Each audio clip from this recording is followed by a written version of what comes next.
ಆರಂಭ ಮಾಡುವುದು ಸುಲಭ, ಅದನ್ನು ನಡೆಸ್ಕೊಂಡು ಹೋಗೋದು ಕಷ್ಟ ಅನ್ನೋ ವಿಚಾರ ಹೇಳಿದರು. ಅಶೋಕ್ ರೈಗಳಿಗೆ BJPಯಲ್ಲಿ ಸೀಟ್ ಸಿಗಲಿಲ್ಲ, ಟ್ರಸ್ಟ್ ಬಂದು ಇನ್ನೂ ಸೀರೆ ಇಲ್ಲ. 75,000 ಜನ ಅಂತ ಹೇಳಿದ್ರೆ ಇದು ಚಿಕ್ಕ ಸಂಖ್ಯೆ ಏನಲ್ಲ. ಈ ಮೂಲಕ ಬೇರೆ ಬೇರೆ ಹುದ್ದೆಗಳನ್ನ ಪಡೆಯುವಂತ ಒಂದು ಉದ್ದೇಶ ಏನಾದ್ರು ಇದೆಯಾ ಇದರ ಮುಂದೆ? ಅಭಿವೃದ್ಧಿ ಮಾಡಿ ಅಂತ ನಮ್ಮನ್ನು ಜನ ಓಟ್ ಹಾಕಿ ಕಳಿಸಿದ್ದು. ನೀನು ಹೋಗಿ ಮಂತ್ರಿ ಆಗು, ನೀನು ಹೋಗಿ ದುಡ್ಡು ಮಾಡು, ನೀನು ಲೂಟಿ ಮಾಡು ಅಂತ ಕಲಿಸಿದಲ್ಲ.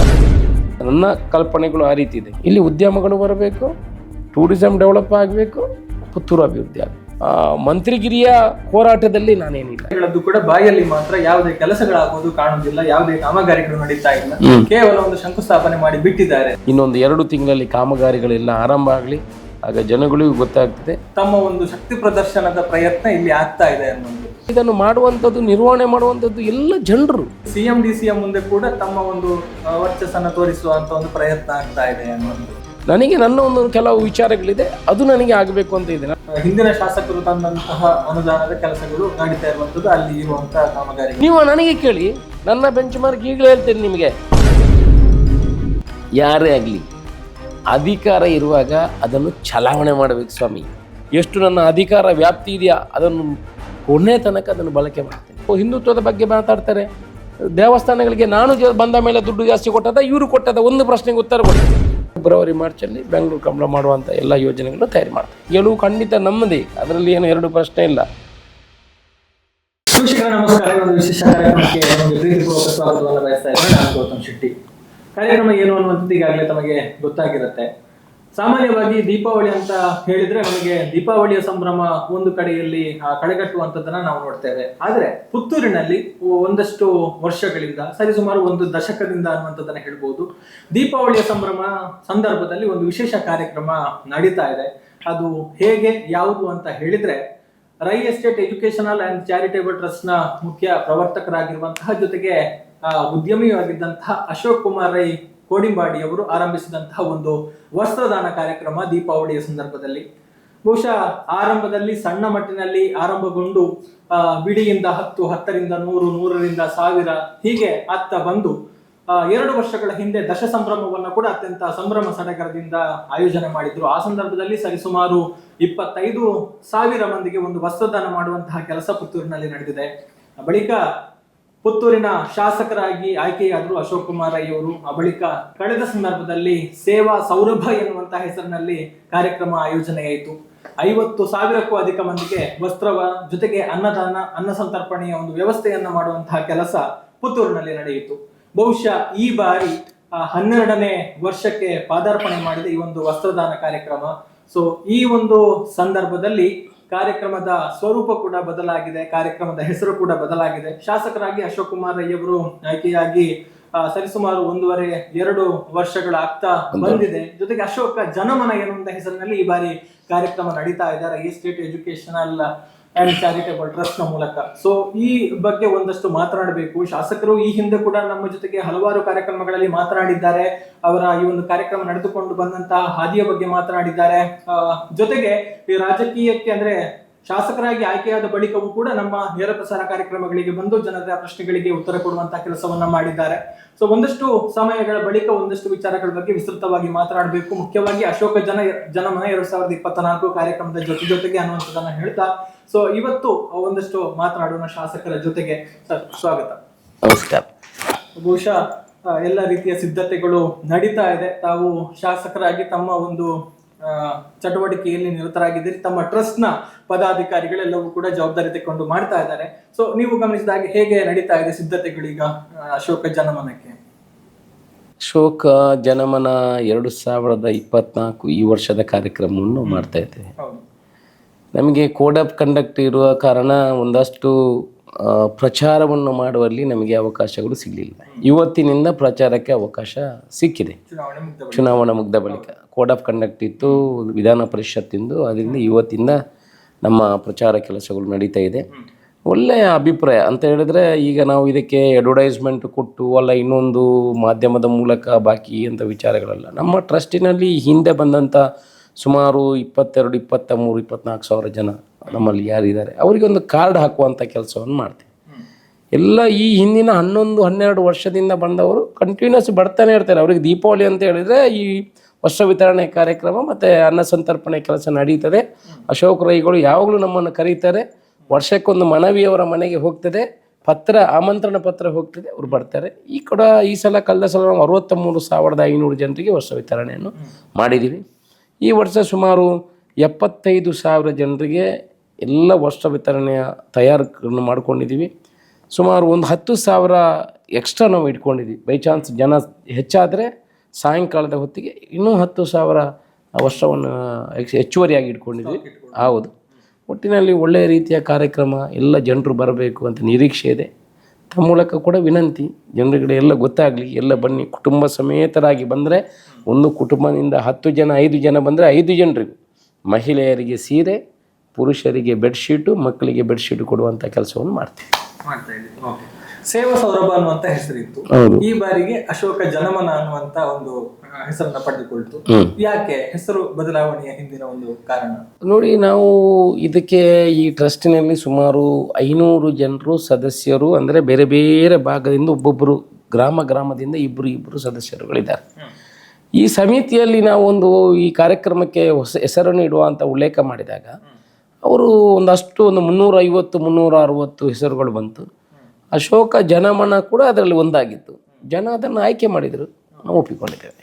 ಹಾಗಾಗಿ ಇದು ಜನರಿಂದಲೇ ಬಂದಿರುವಂಥ ಅರಿಸಲ್ಪಟ್ಟ ಅಂತ ಹೆಸರು. ಮುಂದಿನ ದಿನಗಳಲ್ಲಿ ಬಹುಶಃ ಇದೇ ಹೆಸರಲ್ಲಿ ಕಾರ್ಯಕ್ರಮ ಮುಂದುವರಿಯ ಚಾನ್ಸ್ ಇದೆ. ಅಲ್ಲ, ಬದಲಾವಣೆಗಳು ಮುಂದಿನ ವರ್ಷಕ್ಕೆ ಬದಲಾವಣೆಗಳು ಕೂಡ, ಹೊಸ ಹೆಸರುಗಳು ಕೂಡ ಬರಬಹುದು. ಬಹುಶಃ ಈ ಹಿಂದೆ ಕೂಡ ಹೇಳಿದ್ದೀರಿ, ಈ ಸಂದರ್ಭದಲ್ಲಿ ಶಾರ್ಟ್ ಆಗಿ ಹೇಳುವಂತ ಒಂದು ವಿನಂತಿ ಏನಂತ ಹೇಳಿದ್ರೆ, ಆರಂಭಿಕವಾಗಿ ಆರಂಭದಲ್ಲಿ ನಾನು ಹೇಳಿದ್ದೆ, ಸಣ್ಣ ಮಟ್ಟಿನಲ್ಲಿ ಆರಂಭಗೊಂಡಂತ ಪ್ರಯತ್ನ ಇವತ್ತು ಈಗ 75,000ವರೆಗೂ ಕೂಡ ಮುಟ್ಟಿದೆ. ಸೊ ನಿಮ್ಗೆ ಆ ಒಂದು ಆರಂಭಿಕ ಹಂತ, ನಾನು ಒಂದು ವಸ್ತ್ರದಾನವನ್ನ ಮಾಡಬೇಕು ಅನ್ನುವಂತ ಒಂದು ಚಿಂತನೆ ಹೇಗೆ ಹುಟ್ಟಿಕೊಂಡು ಶಾರ್ಟ್ ಆಗಿ?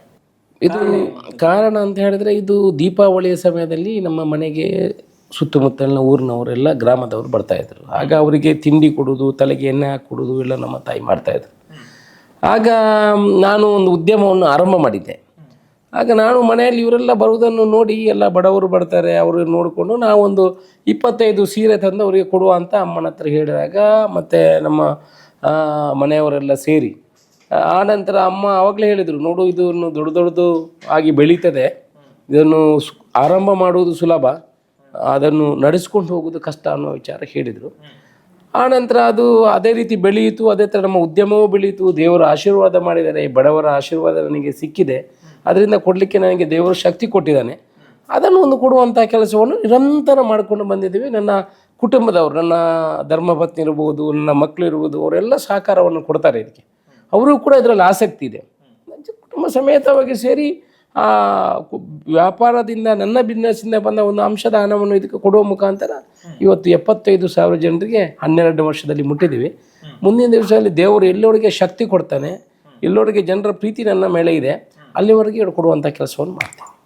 ಅಂದ್ರೆ ವರ್ಷದಿಂದ ವರ್ಷಕ್ಕೆ ತಾವು ಕೊಡುವಂತ ಒಂದು ವಸ್ತ್ರಗಳ ಸಂಖ್ಯೆ ಅಥವಾ ಒಂದು ಅನ್ನದಾನದ ವ್ಯವಸ್ಥೆಯನ್ನ ಮಾಡುವಂತ ಒಂದು ಸಂಖ್ಯೆ ಏರಿಕೆಯನ್ನ ಕಾಣ್ತಾರೆ. ಹೌದು, ಏರಿಕೆಯನ್ನು ಕಾಣೋದು ಒಂದು.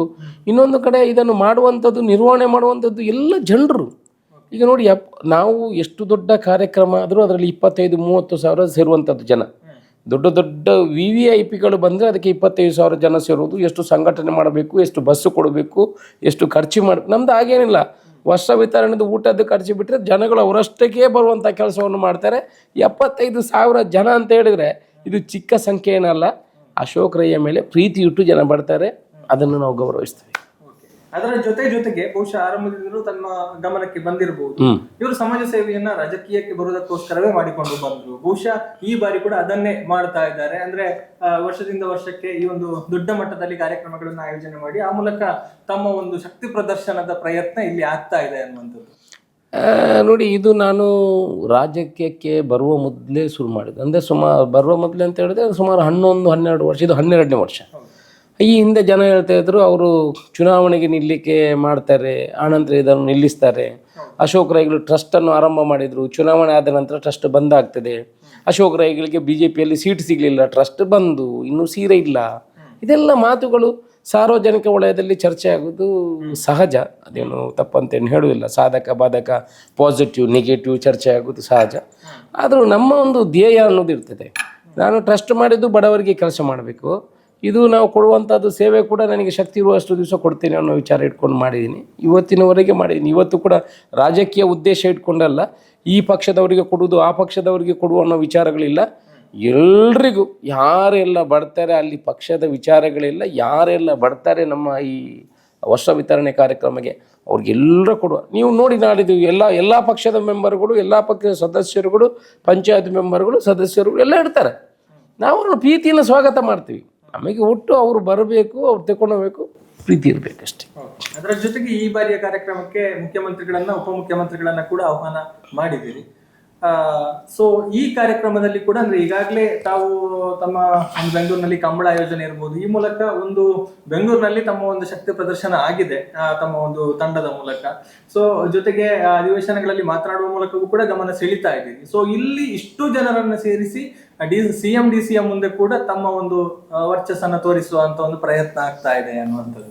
ಇದು ವರ್ಚಸ್ಸನ್ನು ತೋರಿಸುವಂಥ ಪ್ರಯತ್ನ ಅಲ್ಲ. ಆದರೂ ಈ ರಾಜ್ಯದ ಮುಖ್ಯಮಂತ್ರಿಗಳು, ಈ ರಾಜ್ಯದ ಉಪಮುಖ್ಯಮಂತ್ರಿಗಳು ಹೇಗೂ ಇಷ್ಟೊಂದು ಜನಗಳನ್ನು ಸೇರ್ಕೊಳ್ಳುವಾಗ ಕಳೆದ ಬಾರಿ ನನಗೆ ತುಂಬ ಜನ ಪ್ರಶ್ನೆಯನ್ನು ಮಾಡಿದರು. ನೀವು ಮುಖ್ಯಮಂತ್ರಿಯನ್ನು ಕರಿಬೇಕು, ಉಪಮುಖ್ಯಮಂತ್ರಿಯನ್ನು ಕರಿಬೇಕು, ಪ್ರಮುಖರನ್ನೆಲ್ಲ ಕರಿಬೇಕು, ಇಷ್ಟೊಂದು ಜನಸಂಖ್ಯೆ ಸೇರುವಂಥ ಈ ಕಾರ್ಯಕ್ರಮಗಳೇ ಅವರೆಲ್ಲ ಸಾಕ್ಷಿ ಆಗಬೇಕು ಅನ್ನೋ ವಿಚಾರವನ್ನು ಹೇಳಿದರು. ಈ ಸಲ ಅವರಿಗೇನು ಒತ್ತಡ ಹಾಕುವಂಥ ಕೆಲಸವನ್ನು ಮಾಡಲಿಲ್ಲ. ಕಾರ್ಯಕ್ರಮ ಮಾಡ್ತಾಯಿದ್ದೀನಿ, ನೀವು ಬರಬೇಕಂತ ವಿನಂತಿ ಮಾಡ್ಕೊಂಡಿದ್ದೀನಿ. ಮುಖ್ಯಮಂತ್ರಿಗಳು ಹೇಳಿದ್ದಾರೆ ನನಗೆ, ನಾನು 2-3 ದಿವಸದಲ್ಲಿ ನಾನು ಕನ್ಫರ್ಮ್ ಮಾಡ್ತೀನಿ ಅನ್ನೋ ವಿಚಾರವನ್ನು ಹೇಳಿದ್ದಾರೆ. ಉಪಮುಖ್ಯಮಂತ್ರಿಯವರು ಬರ್ತೀನಿ ಅಂತ ಹೇಳಿದ್ದಾರೆ. ಒಟ್ಟಿನಲ್ಲಿ ಅವರು ಬಂದರೆ ಸಾಕ್ಷಿ ಆಗ್ತದೆ, ಅದು ಒಳ್ಳೆಯ ಕಾರ್ಯಕ್ರಮ ಆಗ್ತದೆ. ಸಾಮಾನ್ಯ ಒಳ್ಳೆಯ ಕಾರ್ಯಕ್ರಮ ಮಾಡುವಾಗ ಯಾರಾದರೂ ಗಣ್ಯ ವ್ಯಕ್ತಿಗಳು ಬಂದರೆ ನಮಗೂ ಕೂಡ ಅದು ಸಮಾಧಾನ ತರುವಂಥ ವಿಚಾರ. ಈ ಮೂಲಕ ಬೇರೆ ಬೇರೆ ಹುದ್ದೆಗಳನ್ನು ಪಡೆಯುವಂತ ಒಂದು ಉದ್ದೇಶ ಏನಾದರೂ ಇದೆಯಾ ಇದರ ಮುಂದೆ? ಹಾಗೆ ಹುದ್ದೆಗಳನ್ನು ನೋಡಿ, ಹುದ್ದೆಗಳು ಎಲ್ಲ ಬರುವುದು ಅವರ ಯೋಗ ಭಾಗ್ಯ. ನಮ್ಮ ಪ್ರಯತ್ನಗಳು ನೀವು ಒಳ್ಳೆ ಕೆಲಸ ಮಾಡಿದರೆ ದೇವರು ಎಲ್ಲಾದರೂ ಅದಕ್ಕೆ ಅವಕಾಶಗಳು ಸಿಗ್ತದೆ ಅಂತ ನನ್ನ ಕಲ್ಪನೆಗಳು ಆ ರೀತಿ ಇದೆ. ನಾನು ಶಾಸಕನಾಗಿದ್ದು ಹಾಗೇನೆ, ಜನ ನನ್ನನ್ನು ಗುರುತಿಸಿದ್ದಾರೆ, ಆಶೀರ್ವಾದ ಮಾಡಿದ್ದಾರೆ. ಇನ್ನಷ್ಟು ಒಳ್ಳೆಯ ಕೆಲಸ ಮಾಡಿದರೆ ಗುರುತಿಸುವಂಥ ಕೆಲಸ. ಮತ್ತು ನಾನು ದೊಡ್ಡ ಆಕಾಂಕ್ಷೆಯನ್ನು, ದೊಡ್ಡ ಹುದ್ದೆಗಳ ಆಕಾಂಕ್ಷೆ ಅಂತ ಏನಲ್ಲ. ನನಗೆ ನನ್ನ ಒಂದು ಕೆಲವು ವಿಚಾರಗಳಿದೆ, ಅದು ನನಗೆ ಆಗಬೇಕು ಅಂತ ಇದೆ. ನಾನು ಪುತ್ತೂರಿಗೆ ಅಭಿವೃದ್ಧಿ ಆಗಬೇಕಂತ ನನ್ನ ಕಲ್ಪನೆ ಇದೆ. ಅದು ನಾನು ಮಂತ್ರಿಯಾಗಿ ಇನ್ನೊಂದು ಆಗಿ ಮಾಡಬೇಕು, ಶಾಸಕನಾಗಿ ಅದನ್ನು ಮಾಡಲಿಕ್ಕೆ ನನಗೆ ಶಕ್ತಿ ದೇವರು ಕೊಟ್ಟಿದ್ದಾನೆ. ದೇವರ ಆಶೀರ್ವಾದ ಅದನ್ನು ಮಾಡ್ತೇನೆ. ನನ್ನ ವಿಚಾರಗಳು ಪುತ್ತೂರಿನ ಅಭಿವೃದ್ಧಿ ಆಗಬೇಕು, ಯುವಕರ ಕೈಗೆ ಕೆಲಸಗಳು ಸಿಗಬೇಕು, ಪುತ್ತೂರಿನ ಅಭಿವೃದ್ಧಿ, ಇಲ್ಲಿ ಉದ್ಯಮಗಳು ಬರಬೇಕು, ಟೂರಿಸಂ ಡೆವಲಪ್ ಆಗಬೇಕು, ಪುತ್ತೂರು ಅಭಿವೃದ್ಧಿ ಆಗಬೇಕು. ಇದನ್ನು ಮಾಡುವ ಪ್ರಯತ್ನದಲ್ಲಿ ಇದ್ದೇನೆ ಹೊರತು ನಾನೆಲ್ಲಾದರೂ ಮಂತ್ರಿಗಿರಿಯ ಹೋರಾಟದಲ್ಲಿ ನಾನೇನಿಲ್ಲ. ಬಂದಾಗ ನೋಡುವ, ಸಿಕ್ಕಿದ್ರೆ ಅವಕಾಶ, ಸಿಗದಿದ್ದರೆ ನಾನೇನು ಅನ್ಹ್ಯಾಪಿ ಅಂತಲ್ಲ. I am the happiest man. ನನಗೆ ಜನ ಯಾಕೆ ನಮ್ಮನ್ನು ಆಶೀರ್ವಾದ ಮಾಡಿದ್ದಾರೆ, ಹೋಗು ಅಶೋಕರೈಗಳೇ, ಕೆಲಸ ಮಾಡಿ, ಬಡವರ ಪರವಾಗಿ ಕೆಲಸ ಮಾಡಿ, ಅಭಿವೃದ್ಧಿ ಮಾಡಿ ಅಂತ ನಮ್ಮನ್ನು ಜನ ಓಟ್ ಹಾಕಿ ಕಲಿಸಿದ್ದು. ನೀನು ಹೋಗಿ ಮಂತ್ರಿ ಆಗು, ನೀನು ಹೋಗಿ ದುಡ್ಡು ಮಾಡು, ನೀನು ಲೂಟಿ ಮಾಡು ಅಂತ ಕಲಿಸಿದಲ್ಲ. ಅವರು ಏನಕ್ಕೆ ಕಲಿಸಿದಾಗ ಅಂತ ಹೇಳಿದರೆ, ಪ್ರತಿಯೊಬ್ಬನನ್ನು ಇನ್ನನ್ನು ಶಾಸಕನಾಗಿ ನಾವು ಕಲಿಸಿದ್ದೀವಿ, ಜನರ ಕೆಲಸ ಮಾಡು, ಬಡವರಿಗೆ ಕೆಲಸ ಮಾಡು, ಆನಂತರ ಅಭಿವೃದ್ಧಿ ಮಾಡು, ಇದು ಮಾಡಬೇಕಷ್ಟೇ. ಮತ್ತು ನಮ್ಮ ಆಸೆಗಳು ತಿನ್ನುವಂಥ ಅದು ಇದ್ದೇ ಇರ್ತದೆ ಎಲ್ರದ್ದು. ನನಗೆ ಅಂಥ ಆಕಾಂಕ್ಷೆಗಳು ಆಸೆಗಳು ಏನಿಲ್ಲ. ಊಟಕ್ಕೆ ದೇವರು ಕೊಟ್ಟಿದ್ದಾನೆ, ಆರೋಗ್ಯ ಕೊಡಲಿ ಅಂತ ಕೇಳೋದು, ಬಡವರ ಪರವಾಗಿ ಕೆಲಸ ಮಾಡಲಿಕ್ಕೆ ಶಕ್ತಿ ಕೊಡು ದೇವರೇ ಅಂತ ಕೇಳೋದು. ಓಕೆ, ಅಭಿವೃದ್ಧಿಯ ಬಗ್ಗೆ ಬರ್ತೇನೆ. ಅದಕ್ಕಿಂತ ಮುಂಚೆ ಈ ಒಟ್ಟು ಕಾರ್ಯಕ್ರಮಗಳ ಒಂದು ಖರ್ಚು ವೆಚ್ಚಗಳ ನಿಭಾವಣೆ ಹೇಗೆ? ಸುಮಾರು ಈ ಕಾರ್ಯಕ್ರಮಕ್ಕೆ 3.5 ರಿಂದ 4 ಕೋಟಿ ರೂಪಾಯಿ ಖರ್ಚಾಗ್ತದೆ. ಯಾರ ಹತ್ರ ಡೊನೇಷನ್ ಕಲೆಕ್ಟ್ ಮಾಡಿ ನಾನು ಖರ್ಚು ಮಾಡೋದು ಅಂತಲ್ಲ. ನನ್ನ ಸಂಬಳ, ನನ್ನ 4-5 ನನ್ನ ಉದ್ಯಮಗಳಿದೆ. ಆ ಉದ್ಯಮದಿಂದ ಒಂದು ವರ್ಷಕ್ಕೆ ಇಷ್ಟು ದುಡ್ಡು ಹಾಕಿ ಅದರಿಂದ ದುಡ್ಡು ಖರ್ಚು ಮಾಡಿ ಈ ಕಾರ್ಯಕ್ರಮವನ್ನು ಮಾಡ್ತೇನೆ. ಮನಸ್ಸಿಗೆ ಸಂತೋಷ ಇದೆ, ಧನ್ಯತಾ ಭಾವ ಇದೆ. ಸ್ವಂತ ಖರ್ಚಿನಿಂದ ಮಾಡುವ ಕಾರ್ಯಕ್ರಮ. ಓಕೆ, ಅಭಿವೃದ್ಧಿಯ ಬಗ್ಗೆ ಕನಸುಗಳನ್ನ ಹೇಳಿದ್ರಿ, ಅನುದಾನಗಳ ಹಿಂದೆ ಕೂಡ ಈ ಹಿಂದೆ ಮಾತನಾಡಿದ್ರಿ. ಆದ್ರೆ ಈಗ ಕೇಳಿ ಬರ್ತಾ ಇರುವಂತಹ ಮಾತು, ಅಶೋಕ ರೈಗಳದ್ದು ಕೂಡ ಬಾಯಲ್ಲಿ ಮಾತ್ರ ಯಾವುದೇ ಕೆಲಸಗಳಾಗುವುದು ಕಾಣುವುದಿಲ್ಲ, ಯಾವುದೇ ಕಾಮಗಾರಿಗಳು ನಡೀತಾ ಇಲ್ಲ, ಕೇವಲ ಒಂದು ಶಂಕುಸ್ಥಾಪನೆ ಮಾಡಿ ಬಿಟ್ಟಿದ್ದಾರೆ. ಅಂದ್ರೆ ಬೇರೆ ಶಾಸಕರು ಹೇಳ್ತಾ ಇದ್ದಾರೆ ನಮ್ಗೆ ಸರ್ಕಾರದಿಂದ ಅನುದಾನ ಬರ್ತಾ ಇಲ್ಲ, ಆದ್ರೆ ಅಶೋಕ್ ರೈ ಅವರು ಹೇಳ್ತಿದ್ರು ನಮ್ಗೆ ಬರ್ತಾ ಇದೆ, ಆದ್ರೆ ಕೆಲಸ ಆಗೋದು ಕಾಣೋದಿಲ್ಲ ಅನ್ನುವಂತ ಮಾತುಗಳು. ನೋಡಿ, ನಾವು 1,476 ಕೋಟಿ ರೂಪಾಯಿ ಲಾಸ್ಟ್ ಟೈಮ್ ನಿಮ್ಮ ಹತ್ರಲ್ಲೇ ಹೇಳಿದ್ವಿ, ಕಾಮಗಾರಿಗಳು ಬಂದಿದೆ. ಆ 1,476 ಕೋಟಿ ರೂಪಾಯಿಯ ಕಾಮಗಾರಿಗಳನ್ನು ಕೂಡ ನಾವು ಶಿಲಾನ್ಯಾಸ ಮಾಡಲಿಕ್ಕೆ, ಕೆಲವು ಮಾಡಲಿಕ್ಕಿದೆ, ಕೆಲವು ಮಾಡಿದ್ವಿ. ಮಾಡಿದ ಯಾವ ಶಿಲಾನ್ಯಾಸಗಳು ಬಾಕಿ ಉಳಿದಿಲ್ಲ, ಎಲ್ಲ ಕೆಲಸಗಳು ಆಗ್ತದೆ. ನಮಗೆ ಅನುದಾನ ಬಂದ ಕೂಡಲೇ 3 ತಿಂಗಳು MP ಚುನಾವಣೆ ಆಯಿತು. ಆನಂತರ 2 ತಿಂಗಳು ಸಿಕ್ತು, ಗಿಂಡರ್ಗಳು ಆಗಿದೆ, ಪುನಃ ವಿಧಾನ ಪರಿಷತ್ ಚುನಾವಣೆ ಆಯಿತು. 26ರ ತಾರೀಕಿನ ನಂತರ ಕೆಲಸ ಕಾಮಗಾರಿಗಳು ಆರಂಭ ಆಗ್ತದೆ. ಎಲ್ಲ ಕಾಮಗಾರಿಗಳು ಆಗ್ತದೆ. ಈಗ ನಮ್ಮ 1,010 ಕೋಟಿ ರೂಪಾಯಿದು ಪೈಪುಗಳೆಲ್ಲ ಬಂದಿದೆ, ವೆಟ್ ವೆಲ್ ಆಗಿದೆ. ಅದು ಶಿಲಾನ್ಯಾಸ ಆಗಬೇಕಷ್ಟೇ, ಬಟ್ ಕಾಮಗಾರಿಗಳೆಲ್ಲ ಆರಂಭ ಆಗಿದೆ. ಟೆಂಡರ್ ಆಗಿ ದುಡ್ಡು ಕೂಡ ಬಿಡುಗಡೆ ಆಗಿದೆ. ಬಾಕಿ ಕಾಮಗಾರಿಗಳು ಎಲ್ಲ ಈಗ ಆರಂಭ ಆಗಲಿಕ್ಕೆ ರೆಡಿಯಾಗಿದೆ. ಹೌದು, ಕೆಲವು ಕಾಮಗಾರಿಗಳು ಸ್ವಲ್ಪ ತೊಂದರೆ ಆಗಿದೆ. ಯಾಕಂತ ಹೇಳಿದ್ರೆ ನಾವು ನಮ್ಮ ಈ ಭಾಗದ ಯುವಕರಿಗೆ ಕೆಲಸ ಕೊಡಬೇಕು, ನಮ್ಮವರಿಗೆ ಸ್ವಲ್ಪ ಕೆಲಸ ಸಿಗಬೇಕು ಅಂತ ಒಂದು ಉದ್ದೇಶ ಹಿಡ್ಕೊಂಡು ಒಂದು 10, 25, 30 ಕೋಟಿದ ಕೆಲಸ ಎಲ್ಲ ನಮ್ಮ ಹುಡುಗರಿಗೆ ಕೊಟ್ಟಿದ್ದೀವಿ. ಆ ಹುಡುಗರ ಹತ್ರ ಸ್ವಲ್ಪ ಶುರು ಮಾಡಲಿಕ್ಕೆ ಅವ್ರ ಹತ್ರ ಬಜೆಟ್ ಸ್ವಲ್ಪ ಕಡಿಮೆ ಇದೆ. ಸರ್ಕಾರದ ಕೆಲಸಗಳು ಮಾಡಬೇಕಿದ್ರೆ ದುಡ್ಡು ಅವರ ಕೈಯಲ್ಲಿ ಬೇಕು, ಮಾಡ್ತಾ ಇದ್ದಾರೆ. ಅವ್ರಿಗೆ ಸ್ವಲ್ಪ ನಮ್ಮವರು ಬರಲಿ ಮೇಲೆ. ಎಲ್ಲ ಮಡಿಕೇರಿಯಿಂದ ಹಾಸನದಿಂದ ಬರೋದು, ಬಾಗಲಕೋಟೆ, ಬ್ಯಾಂಗ್ಳೂರಿನವರು ಇಲ್ಲಿ ಬಂದು ಕೆಲಸ ಮಾಡೋದಕ್ಕೆ. ನಮ್ಮ ಇಲ್ಲಿಯ ಹುಡುಗರು ಕೆಲಸ ಮಾಡಿದರೆ ಅವರ ಕುಟುಂಬ ಉದ್ಧಾರ ಆಗ್ತದೆ. ಏನಾದರೂ ಸ್ವಲ್ಪ ಲಾಭ ಸಿಗ್ತದೆ, ಅವ್ರಿಗೆ ಸಿಗ್ತದೆ, 4 ಜನರಿಗೆ ಕೆಲಸ ಸಿಗ್ತದೆ. ಇಲ್ಲಿಂದ ಬಂದು ಮಾಡೋದು ಬೇಡ ಅಂತ ನಮ್ಮ ಕಲ್ಪನೆ. ಆ ರೀತಿ ಕೆಲಸಗಳನ್ನು ಕೊಟ್ಟಿದ್ದೇವೆ, ಮಾಡ್ತಾ ಇದ್ದಾರೆ. ಸ್ವಲ್ಪ ಗುತ್ತಿಗೆ ಅದು, ಅದರಿಂದ ಸ್ವಲ್ಪ ತಡೆಗಳು ಆಗ್ತಾ ಇದೆ, ಕೆಲಸಗಳನ್ನೆಲ್ಲ ಮಾಡ್ತೇವೆ.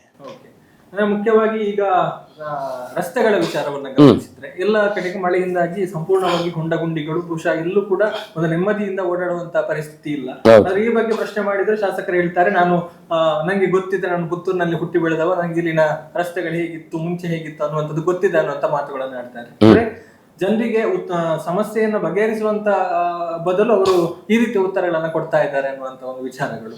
ಸೊ ರಸ್ತೆಗಳ ಒಂದು ಯಾವಾಗ ಬಹುಶಃ ಮಳೆ ಕಡಿಮೆ ಆಗ್ತಾ ಬರ್ತಾ ಇದೆ ನೋಡಿ. ಈಗ ನಗರದ ರಸ್ತೆಗಳ ಪರಿಸ್ಥಿತಿ ಸ್ವಲ್ಪ ಹದಗೆಟ್ಟಿದೆ. ಈ ವರ್ಷ ಹೆಚ್ಚಿನ ಮಳೆ ಬಿದ್ದರಿಂದ ಎಲ್ಲ ಕಡೆ ರಸ್ತೆಗಳ ತೊಂದರೆಗಳಾಗಿದೆ. ಈಗ ಪುತ್ತೂರು ಉಪ್ಪಿನಂಗಡಿ ರಸ್ತೆ ಮೊನ್ನೆ ಮಾಡಿದ ರಸ್ತೆ ಪೂರ್ತಿ ಹಾಳಾಗಿ ಹೋಗಿದೆ, ಕೋಡಿಂಬಾಡಿಯಿಂದ ಆ ಕಡೆ. ಅಲ್ಲಿ ಈಗ ಅವರಿಗೆ 2 ಲೇಯರ್ ಹಾಕಲಿಕ್ಕೆ ಹೇಳಿದ್ವಿ. ಮಳೆ ಬಿಟ್ಟ ಕೂಡಲೇ ಹೊಸತಾಗಿ 2 ಲೇಯರ್ ಹಾಕಿ ಅದನ್ನು ಸರಿ ಮಾಡಲಿಕ್ಕೆ ಆಗ್ತದೆ. ಮಳೆ ಬಿಡದೆ ಯಾವುದನ್ನು ಮಾಡಲಿಕ್ಕೆ ಆಗೋದಿಲ್ಲ. 26ರವರೆಗೆ ಕೋಡ್ ಆಫ್ ಕಂಡಕ್ಟ್ ಇದೆ, ನೀತಿ ಚುನಾವಣಾ ನೀತಿ ಸಂಹಿತೆ 26ರವರೆಗೆ. ಆನಂತರ ಸ್ವಲ್ಪ ಒಂದು 10 ದಿವಸ ಮಳೆ ಬಿಟ್ಟರೆ ನಗರದ ರಸ್ತೆಗಳನ್ನೆಲ್ಲ ರಿಪೇರಿ ಮಾಡಲಿಕ್ಕೆ ಹೇಳಿದ್ದೀವಿ. ಕೆಲವು ಕಡೆ ಕಸ ಕೂಡ ತೆಗೆದಿಲ್ಲ, ಅದು ಟೆಂಡರ್ ಕೊಡಬೇಕಾದ್ರೂ ನೀತಿ ಸಂಹಿತೆ ಇದು ಮುಗಿಬೇಕು, ಚುನಾವಣಾ ನೀತಿ ಸಂಹಿತೆ ಮುಗಿಬೇಕು. ಅದಾದ ಕೂಡಲೇ ಕಾಮಗಾರಿಗಳೆಲ್ಲ ಶುರುವಾಗ್ತದೆ. ಮತ್ತು ಮಳೆ ಕಡಿಮೆ ಆಗದೆ ಯಾವ ಕಾಮಗಾರಿಯನ್ನು ಮಾಡಲಿಕ್ಕೆ ಆಗೋದಿಲ್ಲ, ಪುನಃ ಎದ್ದು ಹೋಗ್ತದೆ, ಅದು ಏನು ಮಾಡಲಿಕ್ಕೆ ಆಗೋದಿಲ್ಲ. ಅದಾದ ಕೂಡಲೇ ಎಲ್ಲ ರಸ್ತೆಗಳ ಕಾಮಗಾರಿಗಳು ರೆಡಿ ಆಗ್ತದೆ, ಎಲ್ಲ ತಯಾರಾಗ್ತದೆ. ನಮ್ಮ ಬೊಳುವಾರಿನಿಂದ 4 ಲೈನ್ ಕಾಂಕ್ರೀಟ್ ರಸ್ತೆಯನ್ನು ಮಾಡಿದ್ವಿ. ಈಗ ಪುತ್ತೂರು ಉಪ್ಪಿನಂಗಡಿ ರಸ್ತೆ ಈ ಹಿಂದೆ ಸರ್ಕಾರ ಮಾಡಿದಂಥ ರಸ್ತೆಗಳು ಈಗ ಎಲ್ಲ ಎದ್ದು ಮೇಲೆ ಬಂದಿದೆ. ಅದಕ್ಕೆ ಪ್ಯಾಚ್ ಹಾಕಿ ವರ್ಕ್ ಮಾಡಲಿಕ್ಕೂ ಆಗೋಲ್ಲ, ಅದು ಬಿಸಿಲು ಬಂದ ಕೂಡಲೇ ಅದನ್ನು ಮಾಡ್ತೀವಿ. ಪ್ಲಸ್ ಇನ್ನೂ ಮಾಡುವಂಥ ರಸ್ತೆಗಳನ್ನು ಎಲ್ಲ ಕಾಂಕ್ರೀಟೀಕರಣ ರಸ್ತೆಯನ್ನಾಗಿ ಮಾಡ್ತೀವಿ. ಯಾವುದು ರಸ್ತೆಗಳನ್ನು ವ್ಯವಸ್ಥಿತ ರೀತಿಯಲ್ಲಿ ಮಾಡ್ತೇವೆ, ಗುಂಡಿ ಮುಚ್ಚುವಂಥ ಕೆಲಸಗಳಾಗ್ತದೆ, ಹೊಸ ಕಾಮಗಾರಿಗಳಾಗ್ತದೆ, ಎಲ್ಲ ಕೆಲಸಗಳು ನಡೀತದೆ. ಹಾಗಿದ್ರೆ ಅನುದಾನಕ್ಕೆ ಯಾವುದೇ ರೀತಿಯ ಸಮಸ್ಯೆಗಳಿಲ್ಲ, ಯಾವುದೇ ರೀತಿಯ ಸಮಸ್ಯೆಗಳು ಇಲ್ಲ. ಹಿಂದಿನ ಶಾಸಕರು ತಂದಂತಹ ಅನುದಾನದ ಕೆಲಸಗಳು ನಡೀತಾ ಇರುವಂಥದ್ದು, ಅಲ್ಲಿ ಇರುವಂತಹ ಕಾಮಗಾರಿಗಳು. ನೀವು ನನಗೆ ಕೇಳಿ, ಅಶೋಕ್ ರೈಗಳೇ, ನೀವು 2 ವರ್ಷ ಆಯಿತು, ನಿಮ್ದು ಏನು ಬೆಂಚ್ ಮಾರ್ಕ್ ಇದೆ ಅಂತ ನನ್ನ ಹತ್ರ ಕೇಳಿ. ನನ್ನ ಬೆಂಚ್ ಮಾರ್ಕ್ ಈಗಲೇ ಹೇಳ್ತೇನೆ ನಿಮಗೆ. ನಾನು KMFಗೆ 15 ಎಕರೆ ಜಾಗವನ್ನು ಇಲ್ಲಿ ಕೊಟ್ಟಿದ್ದೀನಿ ಉದ್ಯಮ ಮಾಡಲಿಕ್ಕೆ. ಇಡೀ ಕುಡಿಯುವ ನೀರನ್ನ ಎಲ್ಲ ಕಡೆಗೆ ಬರಬೇಕು ಅಂತ ಕನಸು ನನ್ನ 1,010 ಕೋಟಿ ರೂಪಾಯಿಯನ್ನು ತಂದಿದ್ದೇನೆ. ಇವರು ತರುದಿದ್ರೆ ಈಗ ಇವರು ಇಲ್ಲದಕ್ಕೆಲ್ಲ ತೆಂಗಿನಕಾಯಿ ಹೊಡೆದಿದ್ದಾರೆ, ಇದಕ್ಕೆ ಯಾಕೆ ತೆಂಗಿನಕಾಯಿ ಹೊಡೆದಿಲ್ಲ? ಯಾಕೆ ಇದನ್ನು 1 ವರ್ಷ ಮೊದಲು ಟೆಂಡರ್ ಮಾಡಿಲ್ಲ? ಯಾಕೆ ಮಾಡಿಲ್ಲ ಸ್ವಾಮಿ? ನಿಮ್ಮ ಬೆಂಚ್ ಮಾರ್ಕ್ ಟಾರ್ಗೆಟ್ ಹೇಳಿ ನನ್ನ ಹತ್ರ ಇದೆ. ಉದ್ಯೋಗ ಕೊಡಬೇಕು, ಉದ್ಯೋಗ ಕೊಡಿಸಿದ್ದೀನಿ. 20 ಎಕರೆ ಜಾಗ ಗ್ರೌಂಡ್ ಮಾಡಲಿಕ್ಕೆ ಕೊಡಿಸಿದ್ದೀನಿ. KMFಗೆ 6 ವರ್ಷದಿಂದ ಜಾಗ ಕೇಳ್ತಾ ಇದ್ದಾರೆ. ನಾನು ಬಂದ ಮೇಲೆ ನಾನು ಕೊಡಿಸಿದ್ದು ಕುಡಿಯುವ ನೀರನ್ನ ಫಿಲ್ಟರ್ ಡ್ರಿಂಕಿಂಗ್ ವಾಟರ್, ಯಾರು ಕೂಡ ನೀರಿಲ್ಲದೆ ಇರಬಾರ್ದು.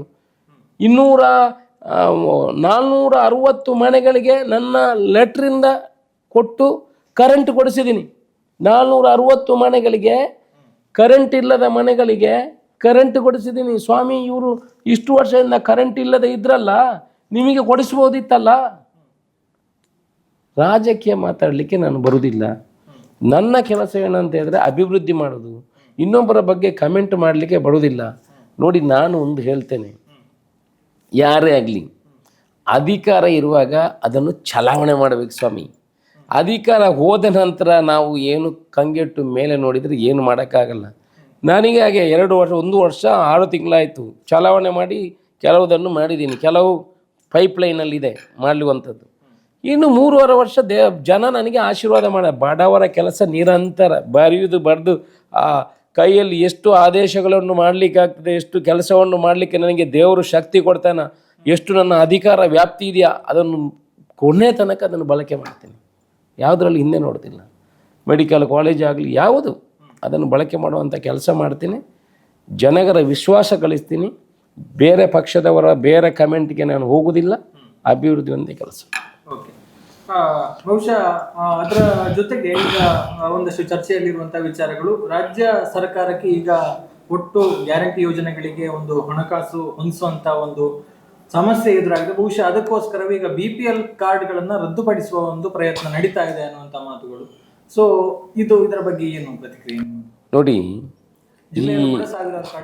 ಇದು ಈ ಹಿಂದೆ ಇದ್ದಂಥ ಸರ್ಕಾರ, ನಾವು ಯಾವ ಪಕ್ಷ ಅಂತ ಹೇಳಲಿಕ್ಕೆ ಹೋಗೋದಿಲ್ಲ. ಈ ಹಿಂದೆ ಇದ್ದಂಥ ಸರ್ಕಾರ ಅವರು ಕೊನೆಯ ಹಂತದಲ್ಲಿ ಇದ್ದವರಿಗೆಲ್ಲ ಮಾರ್ಕ್ ಮಾಡಿ ಇದ್ದವರೆಲ್ಲ ಕಾಮಗಾರಿಯನ್ನು ಕೊಟ್ಟಿದ್ದಾರೆ. ಎಲ್ರಿಗೂ ಕಾಮಗಾರಿಯನ್ನು ಕೊಟ್ಟು ಅವರಿಂದ ಏನೇನು ತೆಗೆದುಕೊಳ್ಬೇಕು ಅದು ಏನಂತ ಇರ್ತದಲ್ಲ ಅದನ್ನೆಲ್ಲ ತಗೊಂಡು ಆಗಿದೆ ಇವರಿಗೆ. ಈಗ ಅದನ್ನು ಹೊಂದಿಸಲಿಕ್ಕೆ ಮತ್ತು 1 ವರ್ಷದಿಂದ ಯಾರ ಕಾಂಟ್ರಾಕ್ಟಿಗೂ ದುಡ್ಡು ಕೊಡಲಿಲ್ಲ. ಅದನ್ನು ಹೊಂದಿಸಲಿಕ್ಕೆ ನಮಗೆ ಬಜೆಟಿನ ಹೊರೆ ಆಗಿದೆ ಹೊರತು ಈ ಗ್ಯಾರಂಟಿಯ ಹೊರೆ ನಮಗೇನಾಗಲಿಲ್ಲ. ಗ್ಯಾರಂಟಿಗೆ ಬೇಕಾದಷ್ಟು ದುಡ್ಡು ಬರ್ತದೆ, ಗ್ಯಾರಂಟಿ ಹೋಗ್ತದೆ. ಇವರು ಮಾಡಿರುವಂಥ 1-1.5 ವರ್ಷದಲ್ಲಿ ಯಾರಿಗೂ ದುಡ್ಡು ಕೊಡಲಿಲ್ಲ. ಆನಂತರ ಹೆಚ್ಚುವರಿ ಕಾಮಗಾರಿಯನ್ನು ಕೊಟ್ಟಿದ್ದಾರೆ ಬೇಕಾದಲ್ಲಿ ಅವ್ರಿಗೆ ಆದೇಶವನ್ನು ಅದನ್ನಿಗೆ ಇಂಪ್ಲಿಮೆಂಟ್ ಮಾಡಬೇಕಲ್ಲ. ಆ ಕೆಲಸ ಈ 1 ವರ್ಷದಲ್ಲಿ ಆಗಿದೆ. ಮತ್ತು ಅನುದಾನಗಳು 1476 ಪುತ್ತೂರಿಗೆ ಬಂದಿದೆ ಅಂತ ಹೇಳಿದರೆ ಬೇರೆ ಎಲ್ಲ ಕಡೆಗೆ ಅನುದಾನಗಳು ಬರ್ತದೆ. ಬರಲಿಲ್ಲ ಅಂತ ನನಗೆ ಗೊತ್ತಿಲ್ಲ. ಯಾರು ಶಾಸಕರು ಕಂಪ್ಲೇಂಟ್ ಮಾಡಿದ್ರು ನನಗೆ ಗೊತ್ತಿಲ್ಲ. ನಮ್ಮ ಪ್ರತಿ MLAಗೆ 30 ಕೋಟಿ ರೂಪಾಯಿ ಕೊಟ್ಟಿದ್ದಾರೆ ಸಪ್ರೇಟಾಗಿ. ಲಾಸ್ಟ್ ಟೈಮ್ CM ಈ ವರ್ಷನಿಗೆ 30 ಕೋಟಿ ಕೊಡ್ತೀನಿ ಅಂತ ಹೇಳಿದ್ದಾರೆ. ಧಾರ್ಮಿಕ ಇವರು ಹಿಂದುತ್ವದ ಬಗ್ಗೆ ಮಾತಾಡ್ತಾರೆ. ದೇವಸ್ಥಾನಗಳಿಗೆ ನಾನು ಬಂದ ಮೇಲೆ ದುಡ್ಡು ಜಾಸ್ತಿ ಕೊಟ್ಟದ ಇವರು ಕೊಟ್ಟದ? ಒಂದು ಪ್ರಶ್ನೆಗೆ ಉತ್ತರ ಕೊಡಿ. ಅಶೋಕ್ ರೈ ಕಾಂಗ್ರೆಸ್ ಸರ್ಕಾರ ಬಂದ ನಂತರ ದೇವಸ್ಥಾನಗಳಿಗೆ ಜಾಸ್ತಿ ದುಡ್ಡು ಕೊಟ್ಟಿದ್ದಾರಾ? ಈ ಹಿಂದಿನ ಸರ್ಕಾರದವರು 1 ವರ್ಷದಲ್ಲಿ ದುಡ್ಡು ಕೊಟ್ಟಿದ್ದಾರಾ? ಒಂದೇ ಪ್ರಶ್ನೆಗೆ ಉತ್ತರ. ಅಲ್ಲಿಗೆ ಮುಗಿಯಿತು. ನಾನು 2.5 ಕೋಟಿ ಇಲ್ಲಿಗೆ ಈ ಮಹಲಿಂಗೇಶ್ವರ ದೇವಸ್ಥಾನ 2 ಕೋಟಿ 6.5 ಕೋಟಿ ಹಿಂದೂ ಧಾರ್ಮಿಕ ದೇವಸ್ಥಾನಗಳಿಗೆ ಕೊಟ್ಟಿದೆ. ಅಲ್ಪಸಂಖ್ಯಾತರ ರಸ್ತೆಗಳಿಗೆ 5 ಕೋಟಿ ರೂಪಾಯಿ ಬಂದಿದೆ. ಇವರೆಷ್ಟು ಕೊಟ್ಟಿದ್ದಾರೆ? ಎಲ್ಲಿ ಅಲ್ಲಿ ಹೋಗಿ ಕೊಡ್ತೇನಂತ ಹೇಳಿದಲ್ಲಿ ಕೊಟ್ಟಿದ್ದಾರಾ? ಕೊಡ್ತೇನಂತ ಹೇಳಿದಲ್ಲಿ ಚಪ್ಪಾಳೆ ತಟ್ಟಿಸ್ಕೊಂಡದಲ್ಲಿ ಕೊಟ್ಟಿದ್ದಾರಾ ಅಂತ ನನ್ನ ಪ್ರಶ್ನೆ. ಅದು ಇಲ್ಲ. ಅದಕ್ಕೆ ನಾನು ಚರ್ಚೆ ಮಾಡ್ತಾ ಹೋದರೆ, ಈಗ ನೀವು ಮಾಧ್ಯಮದಲ್ಲಿ ಕೇಳುವ ಪ್ರಶ್ನೆಗಳಿಗೆ ಚರ್ಚೆ ಮಾಡ್ತಾ ಹೋದರೆ ನಮ್ಮ ಚರ್ಚೆಗಳು ಇನ್ನೊಂದು ಲೈನಿಗೆ ಹೋಗ್ತದೆ. ನಾವು ಅಭಿವೃದ್ಧಿ ಪ್ರಕಾರ ಚರ್ಚೆ ಮಾಡುವ, ನಾನು ಇನ್ನೊಬ್ಬನನ್ನು ದೂರುವಂಥ ಕೆಲಸ ಮಾಡೋದಿಲ್ಲ. ಈಗ BPL ಕಾರ್ಡ್ಗಳನ್ನು ರದ್ದುಪಡಿಸ್ತಾ ಇದ್ದಾರೆ ಅಂತ ಒಂದು ಆತಂಕ. ಸೊ ಇದರ ಬಗ್ಗೆ BPL ಕಾರ್ಡನ್ನು ನಿಜವಾದ ಫಲಾನುಭವಿಗಳು ಯಾರಿದ್ದಾರೆ ಅವರಿಗೆ ಸಿಗುವಂಥ ಕೆಲಸ ಆಗ್ತದೆ. ಒಂದಷ್ಟು ಈ ಡೂಪ್ಲಿಕೇಟ್ ಕಾರ್ಡುಗಳು ನಮ್ಮ ರಾಜ್ಯದಲ್ಲಿ 1,60,00,000 ಜನ ಈಗ BPL ಕಾರ್ಡಿಗೆ ಅರ್ಜಿ ಹಾಕಿದ್ದಾರೆ. ಇದೆಲ್ಲ ಬೋಗಸು ತುಂಬ. ಇದರಲ್ಲಿ 30% ಮಾತ್ರ ಸರಿಯಾಗಿರುವಂಥದ್ದು. ಬಾಕಿದೆಲ್ಲ ಹೆಚ್ಚಿನದು ಬೋಗಸ್ ಇರ್ತದೆ, ಕೆಲವು ಚೇಂಜಸ್ ಇರ್ತದೆ, ಇದೆಲ್ಲ ಇರ್ತದೆ. ಅದನ್ನು ವೆರಿಫೈ ಮಾಡುವಂಥ ಕೆಲಸವನ್ನು ಮಾಡ್ತಾರೆ. ಎಷ್ಟೋ ಜನ APLನವರನ್ನು BPL ಮಾಡಬೇಕಂತ ಕೊಟ್ಟಿದ್ದಾರೆ. ಇದೆಲ್ಲ ಕೆಲವು ಕಾರನ್ನು ಇದೆ, ಅದು ಇದೆ ಅಂತ ಇದೆ. ನೋಡಿ, ಜನರ ಆರ್ಥಿಕ ಪರಿಸ್ಥಿತಿ ಮೇಲೆ ಇದೆ. ಸರ್ಕಾರದಿಂದ ಧರ್ಮಕ್ಕೆ ಸಿಗ್ತದೆ ಅಂತ ಹೇಳಿದ್ರೆ ಎಲ್ರಿಗೂ BPL ಬೇಕಾಗ್ತದೆ. ಅದೆಲ್ಲ ಪ್ರಯತ್ನಗಳಿದೆ. ಅದಕ್ಕೆ ಸ್ವಲ್ಪ ಕಡಿವಾಣ ಹಾಕುವಂಥ ಕೆಲಸ ಈಗಿನ ಸರ್ಕಾರ ಅಲ್ಲ, ಈ ಹಿಂದಿನ ಸರ್ಕಾರ ಇರುವಾಗಲೂ 1 ವರ್ಷದಿಂದ BPL ಕಾರ್ಡು ಮಾಡಲಿಲ್ಲ, ಹೊಸ ಕಾರ್ಡುಗಳನ್ನು ಮಾಡಲಿಲ್ಲ. ನಾವು ಕೂಡ ಈಗ 1 ವರ್ಷದಿಂದ ಮಾಡಲಿಲ್ಲ. ಈಗ ಹೊಸ ಕಾರ್ಡುಗಳನ್ನು ಎಲ್ಲೆಲ್ಲಿ ಕ್ಯಾನ್ಸಲ್ ಆಗಿದೆ ಅದನ್ನು ಸರಿ ಮಾಡುವಂಥ ಕೆಲಸವನ್ನು ಹಂತವಾಗಿ ಮಾಡ್ತಾ ಇದೆ. ಮುಂದಿನ ದಿವಸಗಳಲ್ಲಿ ಸರಿ ಮಾಡುವಂಥ ಕೆಲಸವನ್ನು ಮಾಡ್ತೀವಿ. ಅದರ ಜೊತೆಗೆ ಬಹುಶಃ ಕಳೆದ ಬಾರಿ ಈ ಸಂದರ್ಭದಲ್ಲಿ ಬೆಂಗಳೂರು ಕಂಬಳದ ಒಂದು ಸಂಭ್ರಮ ಬಹುಶಃ ಆರಂಭ ಆಗಿತ್ತು. ಕರೆ ಪೂಜೆ ಎಷ್ಟು ಕರೆ ಮುಹೂರ್ತ ಆಗಿತ್ತು, ಕೆಲಸ ಕಾರ್ಯಗಳು ನಡೀತಾ ಇತ್ತು. ಇಲ್ಲಿ ಕೂಡ ಬೆಂಗಳೂರು ಕಂಬಳದ ಚರ್ಚೆಗಳು ನಡೀತಾ ಇತ್ತು. ಆದ್ರೆ ಈ ಬಾರಿ ಕೂಡ ಆರಂಭದಲ್ಲಿ ನಿಗದಿಯಾಗಿತ್ತು ಅಕ್ಟೋಬರ್ ನಲ್ಲಿ ಬೆಂಗಳೂರು ಕಂಬಳ ನಡೆಯುತ್ತೆ ಅನ್ನುವಂಥದ್ದು. ಈ ಬಾರಿ ಯಾವುದೇ ರೀತಿಯ ಒಂದು ಮಾತುಗಳು ಮಾತುಕತೆಗಳು ಕೇಳಿ ಬರ್ತಾ ಇಲ್ಲ. ಕಾರಣ ಮತ್ತೆ ಈ ಬಾರಿ ಕಂಬಳ ಇದೆಯಾ, ಅದರ ಮಧ್ಯೆ ಈಗ ಪೇಟ ಕೂಡ ನ್ಯಾಯಾಲಯಕ್ಕೆ ಹೋಗಿ PI ಎಲ್ಲ ಹಾಕಿರುವಂತದ್ದು. ಹೌದು. ಏನ್ ಹೇಳ್ತೀವಿ? ಸೊ ನೋಡಿ, ಕಂಬಳ ಮಾಡಲಿಕ್ಕೆ ಅದು ಸುಲಭದ ಕೆಲಸ ಅಲ್ಲ. ಬೆಂಗಳೂರಿನಲ್ಲಿ ತುಳು ಸಂಘಟನೆಯವರು ಈ ಹಿಂದಿನ ನಮ್ಮ ಕರಾವಳಿ ಭಾಗದ ಪ್ರಮುಖರ ಹತ್ರ 7 ವರ್ಷದಿಂದ ಬೆನ್ನು ಹಿಡಿದಿದ್ರು. ನಾವು ಬೆಂಗಳೂರಿನಲ್ಲಿ ಒಂದು ಕಂಬಳ ಮಾಡಬೇಕು, ಅವರ ಸರಕಾರ ಇತ್ತು, ಅವರ ಹತ್ರ ಹೋಗಿ ಬೇಡಿಕೆಗಳನ್ನು ಕೊಟ್ಟಿದ್ದರು. ಆದರೆ ಯಾವುದೇ ಒಂದು ಜನ ನಮ್ಮ ಭಾಗದವರು ಅದರ ಜವಾಬ್ದಾರಿಯನ್ನು ತಗೊಂಡಿಲ್ಲ, ಕಂಬಳ ಮಾಡಲಿಕ್ಕೆ ಮುಂದೆ ಹೋಗಲಿಲ್ಲ. ನಾನು ಶಾಸಕನಾಗಿ 6 ತಿಂಗಳಾಗಿದೆ ಅಷ್ಟೇ. ನನ್ನ ಹತ್ರ ಬಂದಾಗ ಕೂಡ ನಾನು ತುಳುವಿನಲ್ಲಿ ಪ್ರಥಮ ಇದರಲ್ಲಿ ತುಳುವಿನಲ್ಲಿ ಮಾತಾಡಿದೆ. ಆಗ ಅವರೆಲ್ಲ ಬಂದು ನನಗೆ ಸನ್ಮಾನವನ್ನು ಮಾಡಿ, ರೈಗಳೇ ನಮಗೆ ಧೈರ್ಯ ಇದೆ, ನಾವು ಕಂಬಳವನ್ನು ಮಾಡಿ. ಅದೇ ದಿವಸ ನಾವು ಸಾಯಂಕಾಲ ಹೋಗಿದ್ದು, ಗ್ರೌಂಡನ್ನು ನೋಡಿದ್ದು, ಕಂಬಳ ಮಾಡ್ತೀವಿ ಅಂತ ಹೊರಟದ್ದು. ಹಿಡಿದ ಛಲವನ್ನು ಬಿಡುವುದಿಲ್ಲ ಅಂತೇಳಿ ಚಾಲೆಂಜ್ ಮಾಡಿ ಮುಖ್ಯಮಂತ್ರಿ ಹತ್ರ ಮಾತಾಡಿ ಅನುಮತಿ ತಗೊಂಡು ಎಲ್ಲ ಮಾಡಿ ನಾವೆಲ್ಲ ಸೇರಿ ಒಂದು ಬಂಜಾರ ಪ್ರಕಾಶ್ ಶೆಟ್ಟರವರು, ಗುಣರಂಜನ್ ಅವರು, ನಮ್ಮ ತುಳು ಸಮಿತಿಯವರೆಲ್ಲ ಸೇರಿ ಕಂಬಳವನ್ನು ಮಾಡಿಬಿಡಿ. ದೊಡ್ಡ ಮಟ್ಟದಲ್ಲಿ ಒಂದು ಇತಿಹಾಸ ಪುಟಗಳಲ್ಲಿ ಬರೆಯುವಂಥ ಕಂಬಳವನ್ನು ಬೆಂಗಳೂರಲ್ಲಿ ಮಾಡಿದ್ದೀನಿ. ಈ ಸಲ ಏನಾಗಿತ್ತು ಅಂತ ಹೇಳಿದ್ರೆ, ಅನುಮತಿಗಳು ಬೇಕು, ಬೇರೆ ಬೇರೆ ಕಥೆಗಳು, ಬೇರೆ ಬೇರೆ ಜನರು ಮತ್ತೆ ಹೇಳ್ತಾಯಿದ್ರು ಕಂಬಳ ನಾನು ಮಾಡಿದ್ದೆ, ನಾನು ಮಾಡ್ತೀವಿ ಮಾಡುವವರಿಗೆ ಅವಕಾಶಗಳನ್ನು ನಾವು ಕೊಟ್ಟಿದ್ವಿ. ಇನ್ನು ಈಗ ನಾವು ಕೂಡ ಅನುಮತಿಗೆ ಹಾಕಿದ್ದೀವಿ, ಯಾರು ಮಾಡಲಿಕ್ಕೆ ಮುಂದೆ ಬಂದಿಲ್ಲ, ಅನುಮತಿಗೆ ಹಾಕಿದ್ದೇವೆ. ಅವರು ಮುಖ್ಯಮಂತ್ರಿಗಳು ಅನುಮತಿ ಕೊಟ್ಟಿದ್ದಾರೆ, ಮುಂದೆ ಪ್ಯಾಲೇಸ್ನವರೆಲ್ಲ ಅನುಮತಿ ಕೊಟ್ಟಿದ್ದಾರೆ. ಫೆಬ್ರವರಿ ಮಾರ್ಚಲ್ಲಿ ಬೆಂಗಳೂರು ಕಂಬಳ ಮಾಡುವಂಥ ಎಲ್ಲ ಯೋಜನೆಗಳನ್ನು ತಯಾರಿ ಮಾಡ್ತಾಯಿದ್ದೀವಿ. ಪೇಟದವರು PA ಅಲ್ಲಿ ಹಾಕಿದ್ದಾರೆ. ನಾನು ಕೂಡ ಇವತ್ತು ಹೈಕೋರ್ಟಿನಲ್ಲಿ ಇಂಪ್ಲೀಡಿಂಗ್ ಪಿಟಿಷನ್ ಹಾಕಿದ್ದೀನಿ ನನ್ನ ಹೆಸರಲ್ಲಿ. ಬರೀ ಸರ್ಕಾರ ಮಾತ್ರ ಅಲ್ಲ, ನನಗೂ ಕೂಡ ಜವಾಬ್ದಾರಿ ಇದೆ. ನಾನು ಅದನ್ನು ಈ ಹಿಂದೆ ಕೂಡ ನಾನು ಸುಪ್ರೀಂ ಕೋರ್ಟಲ್ಲಿ ಹೋರಾಟ ಮಾಡಿದ್ದೀನಿ. ಕಂಬಳ ಸಮಿತಿಯವರು ಸುಪ್ರೀಂ ಕೋರ್ಟಲ್ಲಿ ಹೋರಾಟ ಮಾಡಲಿಲ್ಲ, ಅಶೋಕ್ ರೈ ಅವರು ಸುಪ್ರೀಂ ಕೋರ್ಟಲ್ಲಿ ಹೋರಾಟ ಮಾಡಿ ಅದಕ್ಕೆ ನ್ಯಾಯ ಸಿಗುವಂಥ ಕೆಲಸಗಳು ಆಗಿದೆ. ಸರ್ಕಾರ ಕೂಡ ಅದರ ಜೊತೆ ಸೇರಿದೆ. ಅದರಲ್ಲಿ ಕೇಂದ್ರ ಇರ್ಬೋದು, ರಾಜ್ಯ ಇರ್ಬೋದು, ಎರಡೂ ಸರ್ಕಾರಗಳು ಅದಕ್ಕೆ ಸಹಕಾರ ಕೊಟ್ಟಿದೆ. ಇವತ್ತು ಗೆಲುವು ನಮ್ಮ ಪಾಲಿದೆ. ಆದರೆ ಪೇಟದವರು ಏನು ಕ್ಲೈಮ್ ಮಾಡ್ತಾ ಇದ್ದಾರೆ ಅಂತ ಹೇಳಿದರೆ, ನೀವು ಈ ಹಿಂದೆ ಸುಪ್ರೀಂ ಕೋರ್ಟಿಗೆ ಅಫಿಡವಿಟ್ ಹಾಕುವಾಗ ಇದು ದಕ್ಷಿಣ ಕನ್ನಡ ಮತ್ತು ಕರಾವಳಿ ಭಾಗದಲ್ಲಿ ಇರುವಂಥ ಕ್ರೀಡೆ, ಆದ್ದರಿಂದ ಅಲ್ಲಿ ಮಾತ್ರ ಸೀಮಿತ, ಇಲ್ಲಿ ಮಾಡಬಾರ್ದು. ನಾವು ಎಲ್ಲಿಯೂ ನಮ್ಮ ಅಫಿಡವಿಟಲ್ಲಿ ಹೇಳಿಲ್ಲ ನಾವು ಇಲ್ಲಿ ಮಾತ್ರ ಮಾಡ್ತೀವಿ, ಬೇರೆ ಕಡೆ ಮಾಡೋದಿಲ್ಲ ಅಂತ ಹೇಳಿಲ್ಲ. ಈ ಪೇಟದವರಿಗೆಲ್ಲ ಅವ್ರಿಗೆ ಅಲ್ಲಿ ಬೇರೆ ಬೇರೆ ಮಾಡಿ ದುಡ್ಡು ವಸೂಲು ಮಾಡ್ತಾರೆ ಬೇರೆ ಬೇರೆ ದೇಶಗಳಿಂದ. ಇಲ್ಲಿ ಏನಾದರೂ ಪರ್ಫಾರ್ಮೆನ್ಸ್ ತೋರಿಸ್ಬೇಕು ಅವ್ರಿಗೆ. ನಾನು ಹಿಂದೆನೇ ಹೇಳ್ತಿದ್ದೆ, ಅವ್ರಿಗೊಂದು ನಾಯಿ ಸಾಕ್ತಾರೆ. ಅವರು ಎಷ್ಟೋ ಪ್ರಾಣಿಗಳು ಇಲ್ಲಿ ರೋಡಲ್ಲಿ ಬಿದ್ದು ಸಾಯ್ತವೆ, ಒಂದು ಮಂಗ ಸಾಕ್ತಾರೆ. ಕಾಡಿನಲ್ಲಿ ಪ್ರಾಣಿಗಳು ಆಹಾರ ಇಲ್ಲದೆ ನಗರಕ್ಕೆ ಬರ್ತಾ ಇದೆ. ಆನೆ ಬರುವುದು, ಬೇರೆ ಮಂಗಗಳು ಬರುವುದು, ಎಲ್ಲ ಹಾವಳಿಗೆ ಸ್ಟಾರ್ಟ್ ಆಗಿದೆ. ಈ ಹಿಂದೆ ಇರಲಿಲ್ಲ, ಹೀಗಾಗಿ ಬರ್ತದೆ. ಅದಕ್ಕೆ ಕಾಡಲ್ಲಿ ಕುಡಿಲಿಕ್ಕೆ ನೀರಿಲ್ಲ, ತಿನ್ನಲಿಕ್ಕೆ ವಸ್ತು ಇಲ್ಲ. ನಾನು ಅವ್ರಿಗೆ ಹೇಳ್ತೇನೆ, ಪೇಟದವರಿಗೆ, ಸ್ವಾಮಿ ನೀವು ಇಡೀ ಕಾಡಿನಲ್ಲಿ ಬಾಳೆ ಗಿಡ ಹಾಕುವಂಥ ಕೆಲಸವನ್ನು ಮಾಡಿ. ಬಾಳೆ ಗಿಡ, ಸೊ ಅಲ್ಲಿ ಬಾಳೆ ಗಿಡ ಬೆಳೆದ ಆನೆಗೆ ತಗೋಬೇಕಾದೆ, ಹಂದಿಗೆ ಸಿಗ್ತದೆ, ಮಂಗಗಳಿಗೆ ಸಿಗ್ತದೆ. ಇದನ್ನೆಲ್ಲ ಬೆಳೆಸಿದರೆ ಪ್ರಾಣಿಗಳಿಗೆ ಆಹಾರ ಕೊಟ್ಟಂಥ ಕೆಲಸ ಆಗ್ತದೆ. ಈ ಸುಮ್ಮನೆ ಇದಕ್ಕೆಲ್ಲ ಕೆಲಸ ಮಾಡ್ತಿರಲ್ಲ, ಯಾಕೆ ಬೇಕು? ನಾನು ಇಂಪ್ಲೀಡಿಂಗ್ ಹಾಕಿದ್ದೆ, ನನಗೆ ಗೆಲುವು ಖಂಡಿತ ನಮ್ಮದೇ, ಅದರಲ್ಲಿ ಏನು ಎರಡು ಪ್ರಶ್ನೆ ಇಲ್ಲ. ನ್ಯಾಯಾಲಯದ ಮೇಲೆ ಭರವಸೆ ಇದೆ. ಇದು ಸುಗ್ರೀವಾಜ್ಞೆ ಆಗಿದೆ, ರಾಜ್ಯದಲ್ಲಾಗಿದೆ, ದೇಶದಲ್ಲಾಗಿದೆ. ರಾಷ್ಟ್ರಪತಿಗಳು ಸೈನ್ ಹಾಕಿದ್ದಾರೆ. 5 ಬೆಂಚಸ್ ನ್ಯಾಯಾಧೀಶರ ಪೀಠ ಅದಕ್ಕೆ ಅನುಮತಿ ಕೊಡುವಂಥದ್ದನ್ನಾಗಿದೆ.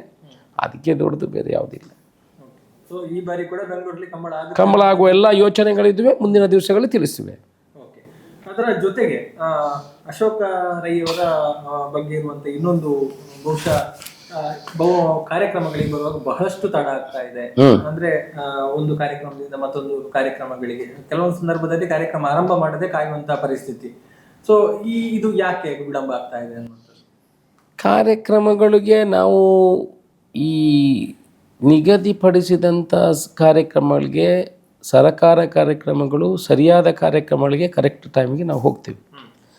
ಈ ಕೆಲವು ಮಧ್ಯದಲ್ಲಿ ಕೆಲವು ಕಾರ್ಯಕ್ರಮಗಳನ್ನು ಜೋಡಣೆ ಮಾಡಿದಾಗ, ಈಗ ಒಂದು 5 ಕಾರ್ಯಕ್ರಮ ನಿಗದಿ ಆಗಿರ್ತದೆ, ಇನ್ನೊಂದು ಒಂದು 5 ಕಾರ್ಯಕ್ರಮಗಳು ಅದರಲ್ಲಿ ಮಧ್ಯದಲ್ಲಿ ಸೇರಿಸಿರ್ತಾರೆ. ಆನಂತರ ಅದಕ್ಕೆ ಹೋಗುವಾಗ ಸ್ವಲ್ಪ ತಡ ಆಗ್ಬೋದು. ನೋಡಿ, ನಂದು ಕಾರ್ಯಕ್ರಮಕ್ಕೆ ಹೋಗಿ ಅಲ್ಲಿ ಭಾಷಣ ಮಾಡೋದು ಮುಖ್ಯ ಉದ್ದೇಶ ಅಲ್ಲ. ನಾನು ಕಾರ್ಯಕ್ರಮಕ್ಕೆ ಹೋಗುವ ಶೈಲಿಯೇ ಬೇರೆ. ಅಲ್ಲಿ ಬಡವರು ಇರ್ತಾರೆ, ಕಾದುಕೊಂಡಿರ್ತಾರೆ, ಒಂದು ಕಾರ್ಯಕ್ರಮಕ್ಕೆ ಹೋಗೋ ಏನಾದರೂ ಒಂದು ಅರ್ಜಿ ಇಟ್ಕೊಂಡು ಇರ್ತಾರೆ. ಅವರು ಇಲ್ಲಿಂದ ಬಂದು ಒಂದು ಆಸೆ, ಒಂದು ಕಲ್ಪನೆ ಇಟ್ಕೊಂಡು ಬರ್ತಾರೆ. ಇವತ್ತು ಶಾಸಕರು ಬರ್ತಾರೆ, ನನ್ನ ಏನು ತೊಂದರೆಗಳಿಗೆ ಪರಿಹಾರ ಸಿಗ್ಬೋದು ಅನ್ನೋ ವಿಚಾರ ಇಟ್ಕೊಂಡು ಬರ್ತಾರೆ. ಅವರನ್ನು ನೆಗ್ಲೆಕ್ಟ್ ಮಾಡಿಕೊಂಡು ಸೀದಾ ಓಡ್ಕೊಂಡು ಬರಲಿಕ್ಕೆ ನನ್ನ ಮನಸ್ಸು ಕೇಳುವುದಿಲ್ಲ. ನಾನು ಮಾಡೋ ಒಂದು ತಪ್ಪು ಅದೇ, ನನಗೆ ಗೊತ್ತಿಲ್ಲ ನನ್ನ ತಪ್ಪು. ನಾನು ಹೋಗಬೇಕು, ಸೀದಾ ಓಡ್ಕೊಂಡು ಬರಬೇಕು. ನನ್ನ ಕಾನ್ಸಿಯಸ್ ಪರ್ಮಿಟ್ ಮಾಡೋದಿಲ್ಲ. ಆ ಬಡ ಮಹಿಳೆಯರು, ಆ ಮಕ್ಕಳನ್ನು ಕರ್ಕೊಂಡು ಬಂದು ಏನಾದರೂ ಪ್ರಾಬ್ಲಮ್ ಇದೆ, ನನಗೆ ಅದಾಗಿದೆ, ಇದಾಗಿದೆ, ತೊಂದರೆ ಆಗಿದೆ ಅಂತ ಹೇಳುವಾಗ ಅದನ್ನು ಬಿಟ್ಟು ಬರಲಿಕ್ಕೆ ಮನಸ್ಸು ಕೇಳುವುದಿಲ್ಲ. ಆಗ ಒಂದು 10 ನಿಮಿಷ 15 ನಿಮಿಷ ತೊಂದರೆ ಆಗ್ತದೆ. ಮತ್ತು ಕೆಲವು ಪ್ರೋಗ್ರಾಮ್ಗಳಿರ್ತದೆ. ಇದೆಲ್ಲ ಇರುವಾಗ ನಾವು ಕೆಲವು ಸಲ ರಾಜಕೀಯದಲ್ಲಿ ಇಲ್ಲ ಬೇರೆ ಬೇರೆ ಕ್ರಮದಲ್ಲಿ ಇರುವಾಗ ಲೇಟ್ ಆಗ್ತದೆ. ಆದರೆ ಎಲ್ಲಿಯೂ ಅಂಥ ತಡೆಗಳ ಏನು ಆಗೋದಿಲ್ಲ. ಜನ ಹೇಳ್ತಾರೆ, ಬೇರೆ ಏನು ಸಿಗದಿದ್ದರೆ ಯಾವುದಾದ್ರೂ ಹೇಳಬೇಕಲ್ಲ, ಅದನ್ನಾದರೂ ಹೇಳ್ತಾರೆ.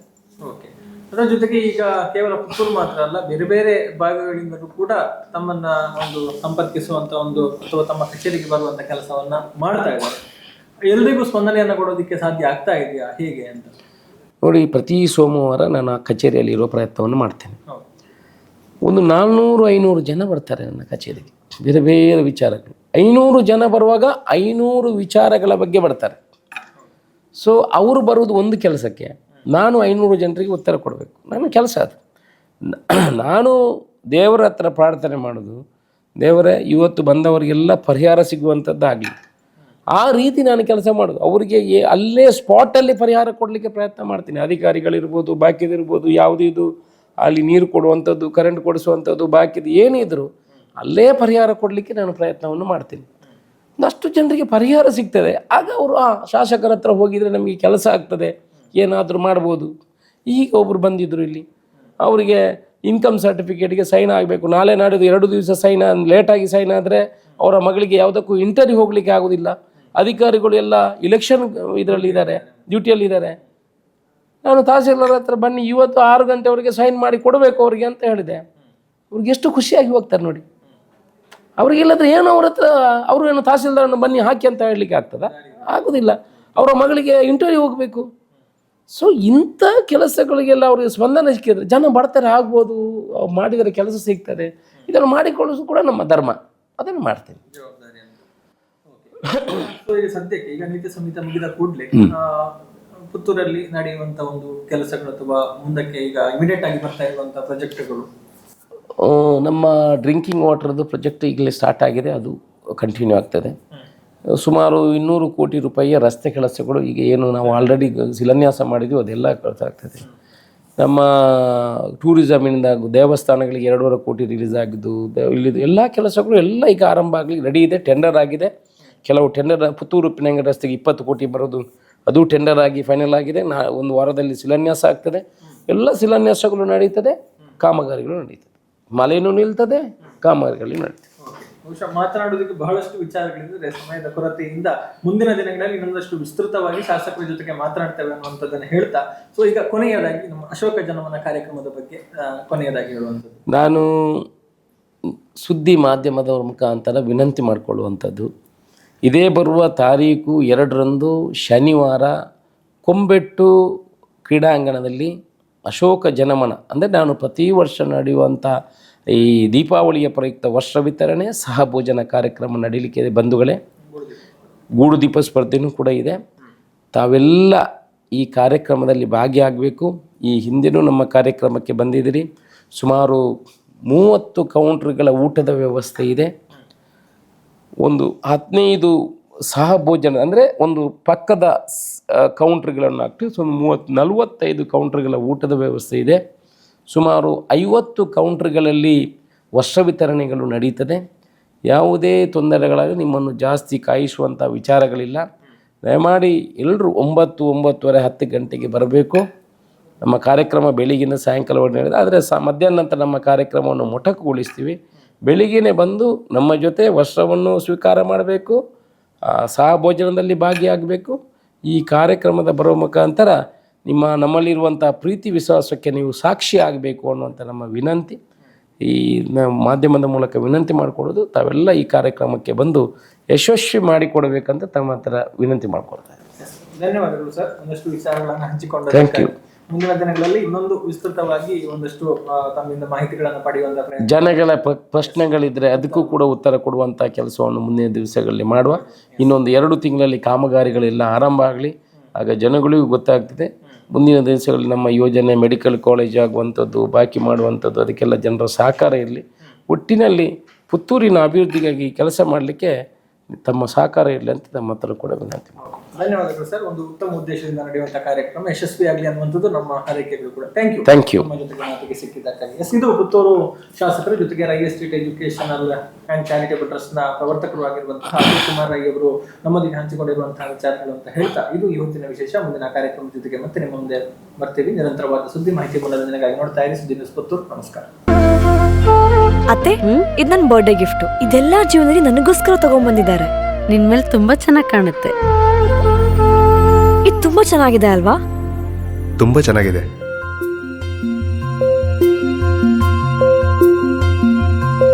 It will look really good on you. Amma? Huh? Mother is always son's first love.